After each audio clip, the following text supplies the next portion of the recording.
Ça y est, c'est le premier dimanche de l'Avent, c'est pourquoi j'ai allumé une petite bougie derrière moi.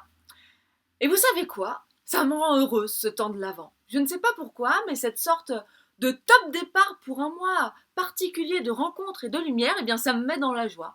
Un peu comme un gamin qui regarde la neige tomber à travers la fenêtre, même s'il n'y a pas besoin d'être un enfant pour s'émerveiller devant la neige, ça je l'avoue.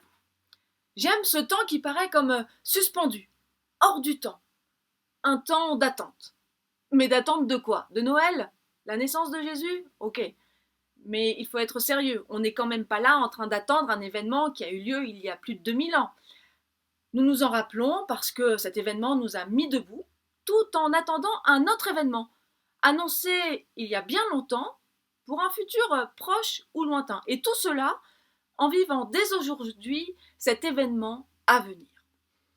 Et dans cette sorte de distorsion du temps, j'ai envie de vivre pleinement l'espérance annoncée par le prophète Ésaïe du fond de son 8e siècle avant Jésus-Christ. Je vous le lis. Il sera juge entre les nations, il sera l'arbitre d'une multitude de peuples. De leurs épées, ils forgeront des socs de charrues, de leurs lances, des serpes. Une nation ne lèvera plus l'épée contre une autre, et on n'apprendra plus la guerre.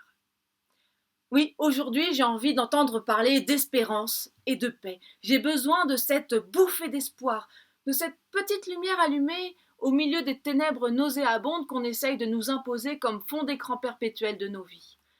Certes, il y a les guerres, la misère, les maladies, les détresses, la haine. Pas question de les ignorer. Mais je crois que recevoir ces paroles d'espérance et être rempli de cette paix ne peut être que bénéfique au vivre ensemble et à la fraternité, et que cette petite lumière peut se répandre très vite et très loin. Parfois on entend dire que ce temps de l'Avent, et encore pire pour Noël, c'est de la pure hypocrisie. On doit se forcer à être heureux, à faire comme si tout allait bien. Je ne pense pas que Noël ce soit ça. Se forcer à faire comme si. Par contre, à nous de rester disponibles pour recevoir cette paix qui rend heureux, sincèrement heureux, et qui nous permet alors de choisir la vie.